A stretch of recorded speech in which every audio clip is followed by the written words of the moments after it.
तो कि साइमा मैं आपसे जानना चाहूँगा, चूँकि जब हम किसी कौम मुल्क की बात करते हैं, यूथ इन्वॉल्वमेंट बड़ी इंपॉर्टेंट है और हम देख रहे हैं कि पूरे इंडिया में यूथ को एंगेज किया जा रहा है। आप इलेक्शन कमीशन के स्वीप प्रोग्राम का हिस्सा थी, जो नौजवानों ने इस बार इलेक्शन में पार्टिसिपेट किया है। किस तरह से आप देखते हैं ये ट्रेंड जो अचानक सा चेंज हुआ है, आपके एनालिसिस और आपका जो एक्सपीरियंस है क्या कहता है?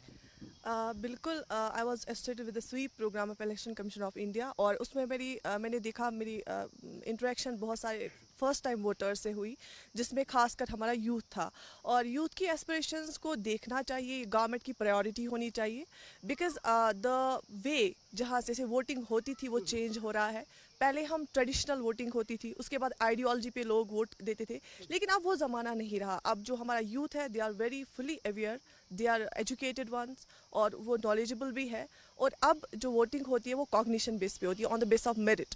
तो मुझे भी खुशी हुई थी जब मैं स्वीप प्रोग्राम के साथ आई थी और बहुत सारा वोटिंग टर्न आउट हमने देखा था। और फर्स्ट टाइम वोटर्स खासकर यूथ का हमने जब देखा, सो दैट मीन्स यूथ ने आई थिंक पहली बार इतने ज़्यादा तादाद में जो विमेन आई थी, क्योंकि पिंक पोलिंग स्टेशंस भी बने थे और यूथ भी आया था, और क्योंकि वो अपने एस्पिरेशंस की वजह से ही आए थे।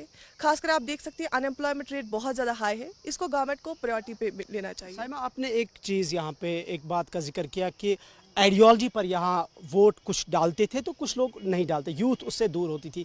ये जो आप कह रहे हैं कि जो शिफ्ट, पैराडाइम शिफ्ट आप किसको कहें, या जो नैरेटिव का बदलना, आप क्या समझते हैं कौन इसका रिस्पॉन्सिबल था? क्या पॉलिसीज़ को सही तरीके से यहाँ इम्प्लीमेंट नहीं किया जाता था, या अवेयरनेस में कहीं ना कहीं कमी थी? I believe there are multiple factors responsible for, बहुत सारी चीज़ें होती है। जैसे खासतौर पे कि आज सोशल मीडिया का ज़माना है। Social media is a very empowering tool. अगर हम देखेंगे, इससे बहुत ज़्यादा अवेयरनेस स्प्रेड हुई। इससे हमें ये पता चला दूसरी कंट्रीज़ में क्या हालात है, दूसरे लोगों के पास कितनी फ्रीडम है। उससे मैं ये भी एक चीज़ यहाँ पे mention, we should appreciate the things also जो पॉजिटिव वंस होंगी।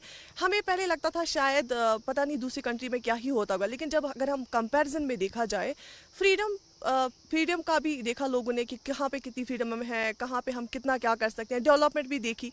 और लेकिन मैंने जो changing shift of this voting बोला, जब आपके पास जो सोसाइटी होगी वो नॉलेजेबल होगी, उनके पास वो कंपेयर करने की भी सलाहियत होगी डिफरेंट जगहों पे क्या होता है, तो ऑब्वियसली यूथ जो है आजकल मेरिट ही देखता है कि, और लोगों को ये याद रहता है कि इमरजेंसी सिचुएशन में किस गवर्नमेंट ने क्या काम किया। क्योंकि गवर्नमेंट जो भी आती है, as I am from the field of public administration and public policy, government ऐसी कोई नहीं होगी जिसने बजट नहीं बनाया होगा, ऐसा कोई गवर्नमेंट नहीं होगा जिसने पब्लिक पॉलिसी नहीं बनाया होगा।